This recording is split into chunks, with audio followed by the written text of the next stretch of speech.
Students, आपका अपने educational platform let's smart study में वेलकम है। आज हम फिर देखेंगे कॉटन के ही बारे में। इससे पहले हमने कॉटन के 2 पार्ट्स देख लिए हैं, जिसमें हमने देखा है कॉटन की हिस्ट्री, कॉटन के कौन कौन से मेन कंपोनेंट्स होते हैं, और कॉटन का fibre structure, cultivation of cotton भी हमने देख चुका है, और process of manufacturing of cotton. और ये कॉटन का 3rd पार्ट है, इसमें हम देखेंगे फिनिशिंग और कैरेक्टरिस्टिक ऑफ कॉटन। चलिए स्टार्ट करते हैं। कुछ इम्पॉर्टेंट फिनिशिंग जो है कॉटन के फैब्रिक पे की जाती है, जिसको हम यहाँ पे देखेंगे। कॉटन के फैब्रिक पे एंटी बैक्टीरियल फिनिशिंग की जाती है।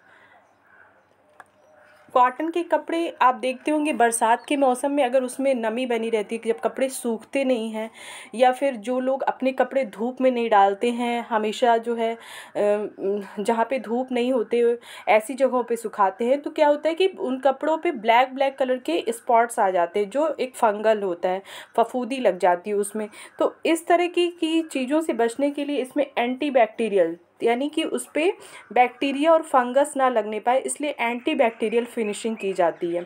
फिर है बीटिंग। बीटिंग का प्रोसेस भी जो है कॉटन के फैब्रिक पे किया जाता है, ये भी फिनिशिंग की जाती है। इसमें क्या होता है, कपड़े का जो उसको चपटा करते हैं, जब कपड़ा वीविंग करके करघे से उतरता है तो उसकी बुनाई जो है अनइवन होती है, मतलब इक्वल, उसका सरफेस इक्वल नहीं दिखाई देता है। तो बीटिंग की प्रक्रिया में हम क्या करते हैं कि जो है इसमें जो है हाथ से भी प्रोसेस होती है, हथौड़े से लेकर के उसके सरफेस पे पीटते हैं ताकि उसका सरफेस एक समान चिकना ये और कोमल दिखाई दे, जो उसका सरफेस है वो सॉफ्ट हो, उसमें एक चमक दिखाई दे। और इसके अलावा इंडस्ट्रियल लेवल पे इसे जो है मशीनों के द्वारा भी करते हैं। मशीन में क्या होता है, हथौड़े लगे रहते हैं जो एक के बाद एक कपड़े के सरफेस पे गिरते हैं। तो इसमें बीटिंग की प्रक्रिया के द्वारा जो है सूती वस्त्रों की कुटाई करके जो है इसे लिनन के समान बनाया जाता है, और इस प्रक्रिया में सूती वस्त्र जो है लिनन के समान उसमें चमक आ जाती है और जो है मजबूत हो जाते हैं। नेक्स्ट है ब्लीचिंग।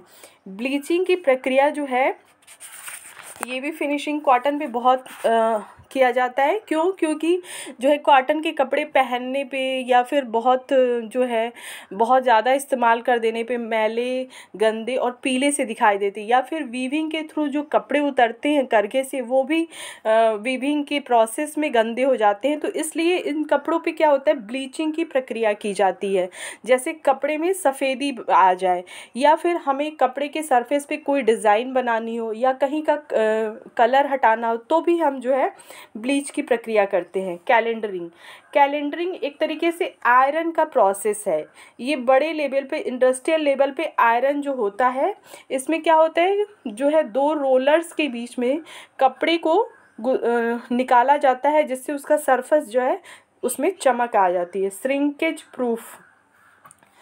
सूती कपड़ों में देखते होंगे, कोई सूती कपड़े आप मार्केट से ख़रीद के लाते हैं और जब उसे पहली बार धुलते हैं तो वो सिकुड़ जाता है। ऐसा क्यों होता है, क्योंकि जो है वीविंग के प्रोसेस में क्या होता है कि कपड़े कभी कभी किसी कपड़े की बुनाई ढीली भी होती है, तो उसमें क्या होता है कि उसको सिकुड़ने का चांसेस ज़्यादा रहता है, या फिर माड़ वगैरह दिया रहता है, तो उसमें क्या होता है कपड़े जो है ना, जब फर्स्ट माड़ उसका निकल जाता है तो कपड़े सिकुड़ जाते हैं। तो इस तरीके का फिनिशिंग करके उसमें सिकुड़न से बचाव किया जाता है। नेक्स्ट है मर्सराइजिंग। मर्सराइजिंग के प्रोसेस में क्या होता है, मजबूती, चमक और रंगों के प्रति सादृश्यता बढ़ती है। मर्सराइजिंग की क्रिया में क्या होता है कि सोडियम को कपास को जो है सोडियम हाइड्रोक्साइड के तीव्र घोल में डाला जाता है। इससे क्या होता है, सूती कपड़ों पे चमक आ जाती है, उसमें एक सॉफ्टनेस आ जाती है, और सूती कपड़े जो है सिल्क के समान जो है दिखाई देते हैं, उसमें मजबूती आ जाती है। फिर उसको कलर के प्रति भी उसकी सादृश्यता बढ़ती है।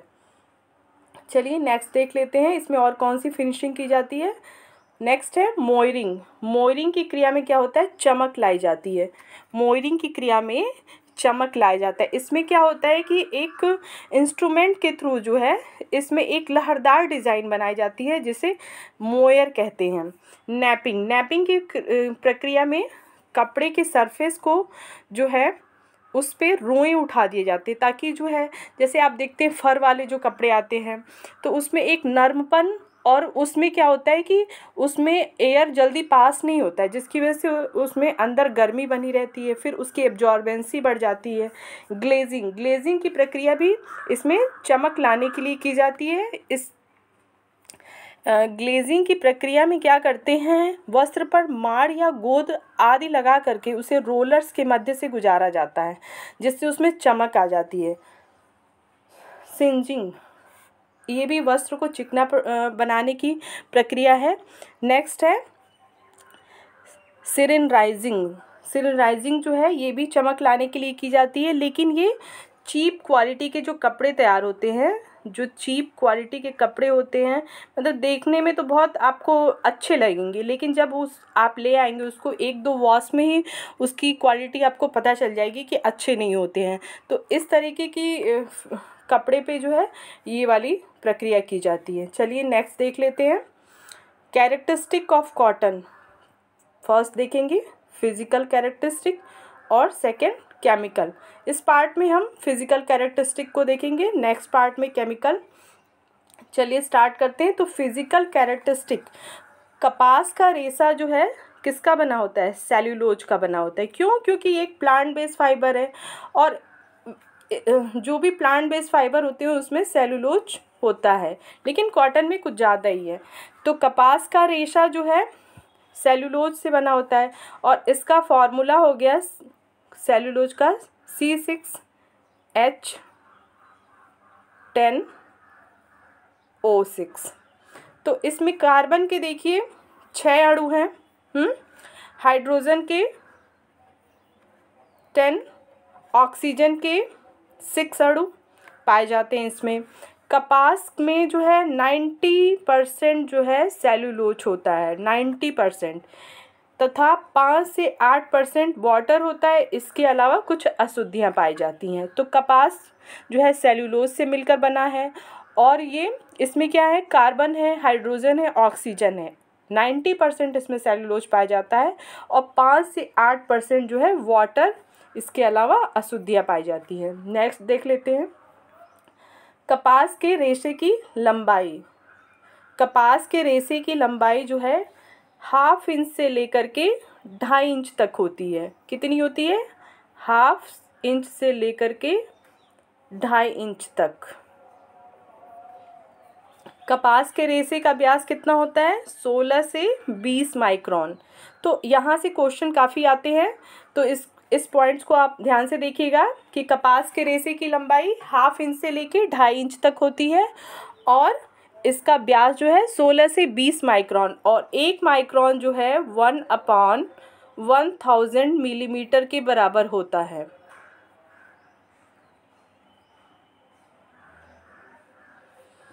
वन अपॉन 1000 मिलीमीटर के बराबर होता है।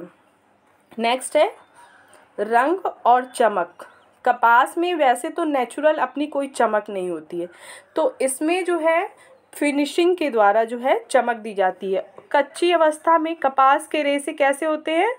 भूरे कलर के होते हैं। और क्यों होते हैं? क्योंकि इसमें नाइट्रोजन पाया जाता है। पकने के पश्चात जो है कपास के रेशे जो है सफ़ेद दिखाई देने लगते हैं।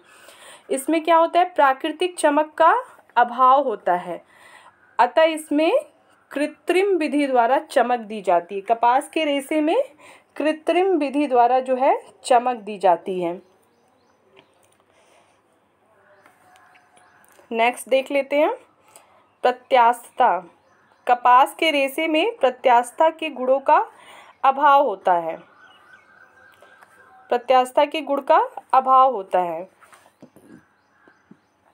क्यों? क्योंकि इन्हें खींचकर ना फैलाया जाता है, और ना ये बहुत ज़्यादा जो है वस्त्र पर, मतलब ऐसा नहीं है कि ये एकदम से जो है खींच के रबड़ की तरह फैलाया और एकदम से सिकुड़ गया, ये क्वालिटी नहीं होती है इसमें। प्रत्यास्थता में यही होता है कि किसी जैसे रबड़ होता है, हमने उसको जितना भी चाहे खींचा, लेकिन फिर वो अपनी अवस्था में आ जाता है। तो इस तरीके की कपास में गुण नहीं पाया जाता है। मजबूती, स्ट्रेंथ एंड टेनेसिटी, मजबूती एवं दृढ़ता। सभी प्राकृतिक रेशों में क्या है, कपास सबसे छोटा स्टेपल फाइबर है, लेकिन ये मजबूत होता है। मजबूत क्यों होता है, इसमें जो ट्विस्ट पाया जाता है जिसकी वजह से ये मजबूत होता है। गीली अवस्था में कपास की मजबूती 30% तक बढ़ जाती है। तो इसलिए हम कपास के जो सूती कपड़े होते हैं उन्हें हम जो है अगर हम रगड़ रगड़ के अच्छे से धोते भी हैं तो वो जो है फटते नहीं हैं जल्दी। नेक्स्ट है प्रतिस्कंदता। जैसे इसमें प्रत्यास्थता नहीं पाई जाती है, वैसे इसमें प्रतिस्कंदता रेजिलेंसी भी नहीं पाई जाती है। क्योंकि देखते हैं आप, जैसे सूती कपड़े एक दो बार अगर आप पहन लिए तो उन्हें बिना फिर वॉश किए, आयरनिंग किए फिर आप नहीं पहन सकते हैं। तो इसमें इस तरीके की जो है क्वालिटी नहीं होती है। प्रतिस्कंदता क्या है, जैसे किसी चीज़ को हमने प्रेस किया और फिर जब छोड़ा उसको तो फिर वो अपनी पुनः अपनी अवस्था में जब आ जाता है तो उसको हम प्रतिस्कंदता कहते हैं। Microscopic structure. कपास का माइक्रोस्कोपिक स्ट्रक्चर जो है हमने पीछे भी पढ़ा है, लेकिन एक बार फिर से यहाँ पे रिवाइज कर लेते हैं। कच्ची कपास में एक क्या होती है, पतली नली दिखाई देती है। उस नली में क्या होता है, एक सैप भरा रहता है। हाँ, सैप नामक तरल पदार्थ भरा रहता है। कपास के तंतु जैसे जैसे जो है ना सूखते हैं तो वो सैप सूखता जाता है, जिसकी वजह से कपास के रेशे में ऐंठन दिखाई देती है। और ये जो है ऐंठन जो है लगभग 150 से लेके 300 प्रति इंच दिखाई देती है। 150 से लेके 300 प्रति इंच ये इसमें घुमाव दिखाई देते हैं। तो जब रेशे पकते हैं तो इन्हें सूक्ष्मदर्शी से जब देखा जाता है तो ये कैसे दिखाई देते हैं, रिबन के समान, रिबन के समान दिखाई देते हैं। नेक्स्ट है सिकन प्रतिरोधकता, क्रीज रेजिस्टेंस। सूती कपड़े में क्योंकि प्रत्यास्थता और प्रतिस्कंदता दोनों गुणों का अभाव होता है तो इसलिए ये सिकुड़ जाते हैं। एक दो बार पहनने पे सूती कपड़े जो है सिकुड़ जाते हैं, लेकिन इसमें बहुत सारी फिनिशिंग के द्वारा जो है ये इसकी कमी को दूर किया जा सकता है। और मतलब जैसे सूती कपड़े हमने एक दो बार पहन लिए तो बिना उनको आयरन बिना किए हम नहीं पहन सकते हैं दोबारा। फिर है ताप संवाहक, हीट कंडक्टिविटी। सूती वस्त्र ताप के अच्छे संवाहक होते हैं, इसलिए गर्मियों में शीतलता प्रदान करते हैं। जैसे सूती कपड़े ऐसे हैं ना कि अगर आप ठंडी में पहनोगे तो वो गर्मी का एहसास देते हैं, गर्मी में पहनोगे तो ठंडी का एहसास देंगे। तो सूती कपड़ों में क्या होता है ना, कृत्रिम विधि द्वारा जो है उसमें रुएं उठाए जाते हैं, जिससे वो वस्त्र गर्म वस्त्र बनाने की मतलब बनाए जा सकते हैं, फनालिल जो होता है। साथ ही सूती वस्त्रों में ताप सहने की जो क्षमता होती है वो अधिक होती है। इसी कारण इसे उबलते पानी में भी डालकर हम धोते हैं तथा उस पर कोई बहुत ज़्यादा इफ़ेक्ट नहीं पड़ता है, या फिर बहुत ज़्यादा हीट पे इसका आयरन भी किया जाता है, जिससे उसकी जो क्रीज़ होती है वो एकदम ख़त्म हो जाती है, जो सलवटें उस पर पड़ी रहती है वो ख़त्म हो जाती हैं। नेक्स्ट हम देख लेते हैं विमितीय स्थायित्व यानी कि डायमेंशनल स्टेबिलिटी। कपास के रेशे में क्या होता है ना कि इस क्वालिटी का भी अभाव होता है, नहीं बरकरार रहता है ये क्वालिटी जो है।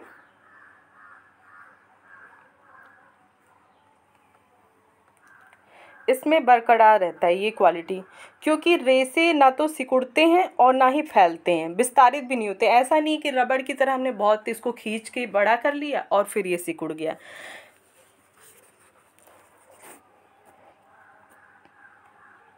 लेकिन फर्स्ट वॉश में कभी कभी ऐसा आप देखते होंगे कि फर्स्ट वॉश में इसके कपड़े जो है कॉटन के कपड़े हल्के से सिकुड़ जाते हैं। ताप का प्रभाव, इफेक्ट ऑफ सनलाइट।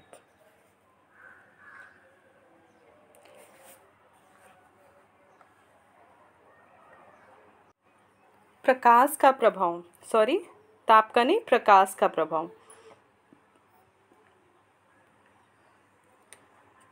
प्रकाश का प्रभाव जो है, जैसे क्या होता है, हम कॉटन के कपड़े को अगर हम लगातार जो है सनलाइट में सुखाते हैं तो इससे इसके रेशे भी कमज़ोर हो जाते हैं, फिर इसका जो कलर होता है वो धीरे धीरे उड़ जाता है। नेक्स्ट है रगड़ का प्रभाव, effect of friction. Effect of friction, रगड़ का प्रभाव। सूती वस्त्र पर रगड़ का प्रभाव अधिक नहीं पड़ता है, क्योंकि ये रेशे क्या होते हैं, स्टेपल फाइबर है, ये छोटे रेशे होते हैं, इसीलिए इनको रगड़ रगड़ कर धोया जा सकता है या पीट पीट कर धोया जा सकता है। फिर है एब्जॉर्बेंसी।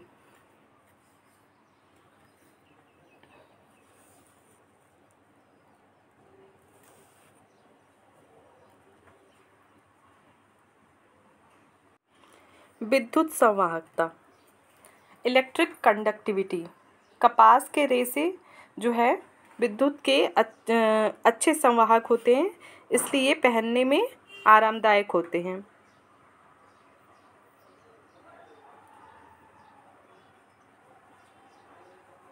नेक्स्ट है एब्जॉर्बेंसी।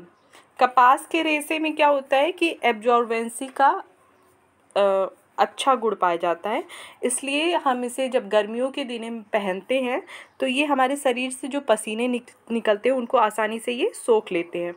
फिर श्रिंकेज, कपास के तंतु जब गीले होते हैं तो इसमें ये देखा जाता है कि ये सिकुड़ जाते हैं। क्यों? क्योंकि ये जो वस्त्र जो है बहुत बुनाई जिनकी ढीली हुई रहती है और उन्हें क्या करते हैं कि माड़ लगा करके जो है उसे जब फिल करते हैं, जब वो वॉश करते हैं तो वो उसका जो कलफ रहता है वो निकल जाता है, फिर वो सिकुड़ जाते हैं। नेक्स्ट है सूक्ष्म जीवाणु, कीटों और फफूंद का प्रभाव। Effect of micro organism, insect and fungus. सूक्ष्म जीवाणु एवं कीटों का तो प्रभाव नहीं पड़ता, लेकिन किसका पड़ता है, फफूंद का इस पे प्रभाव पड़ता है। इस पे जीवाणु और कीटों का प्रभाव नहीं पड़ता है, फफूंद का पड़ता है। नेक्स्ट है कुछ इंपॉर्टेंट पॉइंट्स हैं। कपास के रेशे को जलाने पे कैसी गंध आती है, कागज के जलने जैसी गंध आती है। कपास के रेशे को जलाने पर उसमें जो आग निकलती है वो जल्दी पकड़ लेती है, साथ ही वो पीले लौ के साथ जलती है। यहाँ पे लौ होगा। कपास का रंग सामान्यतः सफ़ेद होता है, लेकिन जब वो कच्ची अवस्था में रहता है तो वो हल्का ब्राउन दिखाई देता है। क्यों? क्योंकि इसमें जो है नाइट्रोजन उपस्थित होता है। तो चलिए हम फिर से रिवाइज कर लेते हैं कि हमने क्या क्या पढ़ा।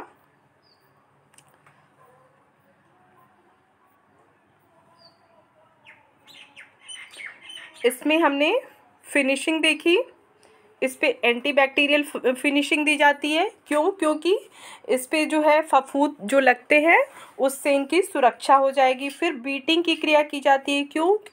क्योंकि जो कपड़े होते हैं जब करघे से उतरते हैं तो उनकी बुनाई जो होती है जिसकी वजह से वो कहीं अनइवन दिखाई देते हैं, तो उन्हें पीट पीट कर एक समान चपटा, चिकना और चमकदार बनाया जाता है, ताकि ये कपड़े मतलब चमकदार दिखाई दे, तो इसमें लिनन की तरह शाइनिंग आ जाती। फिर है ब्लीचिंग। सूती कपड़े लगातार पहनने से पीले और गंदे दिखाई देने लगते हैं, तो इस पर ब्लीचिंग की आवश्यकता होती है। कैलेंडरिंग में हम क्या करते हैं, ये इंडस्ट्रियल लेवल पे इसकी आयरनिंग होती है जिसकी वजह से इसमें चमक आता है।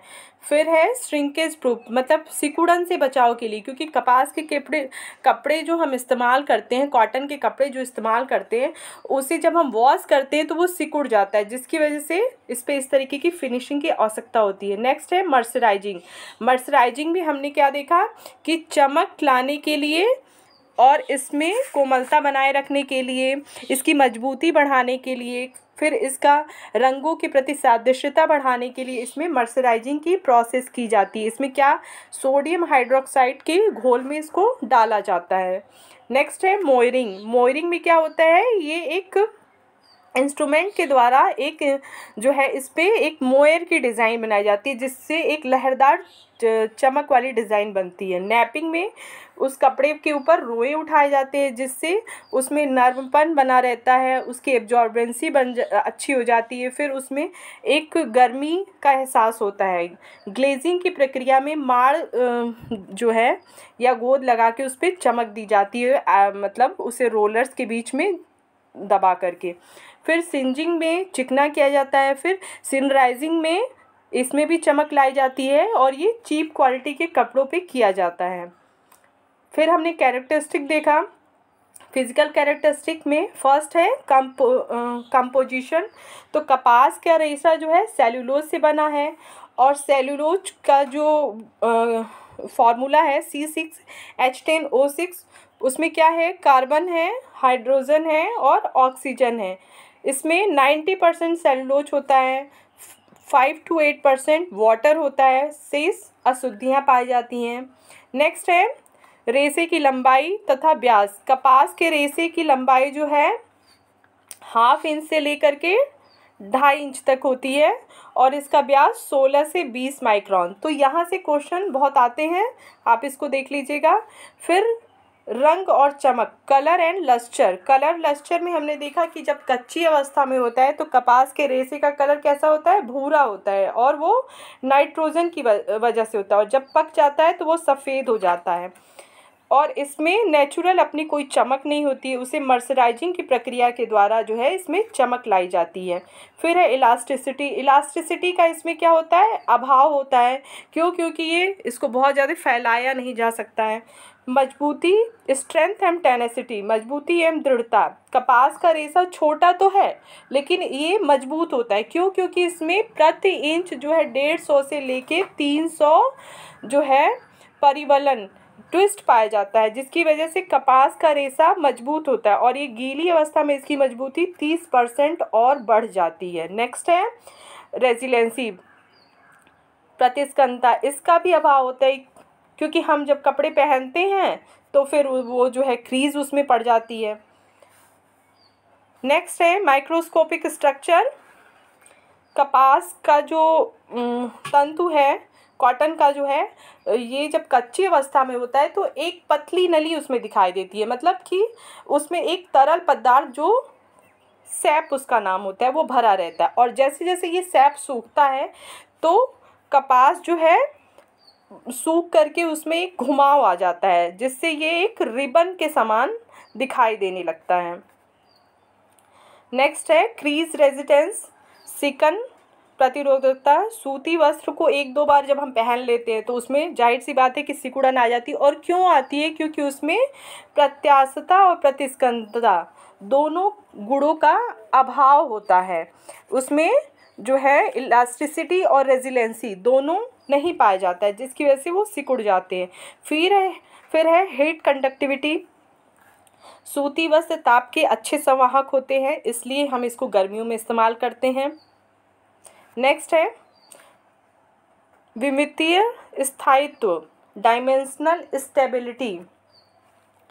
कपास के रेशे में विमितीय गुण देखा जाता है। क्यों? क्योंकि ये न फैलते हैं न सिकुड़ते हैं, इस वजह से इसमें जैसे हैं वैसे ही रहते हैं। बहुत थोड़ा बहुत जो सिकुड़न आता है वो नहीं देखा जाता इसमें, लेकिन ये इस्टेब्लिश रहते हैं, ये नहीं कि एकदम से सिकुड़ जाएंगे।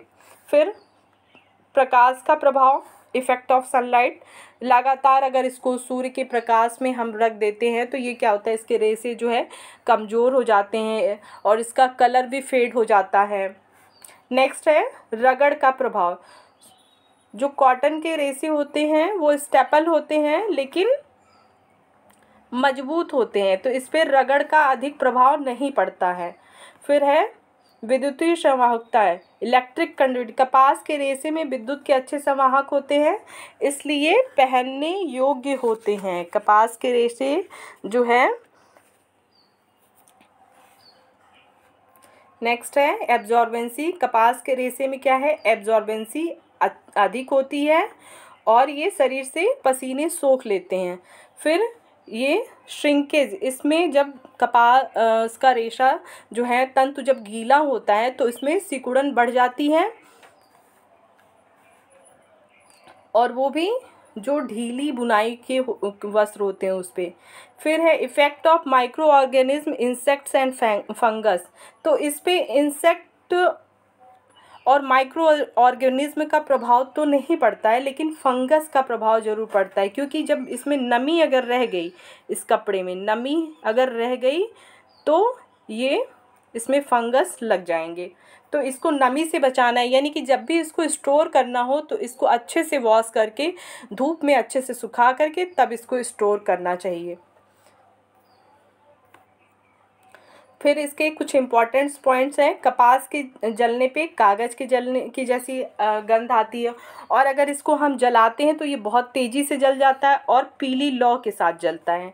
और कपास का रेशा सामान्यतः सफ़ेद होता है, परंतु कच्ची अवस्था में ये हल्का ब्राउन होता है, और वो भी नाइट्रोजन की उपस्थिति के कारण।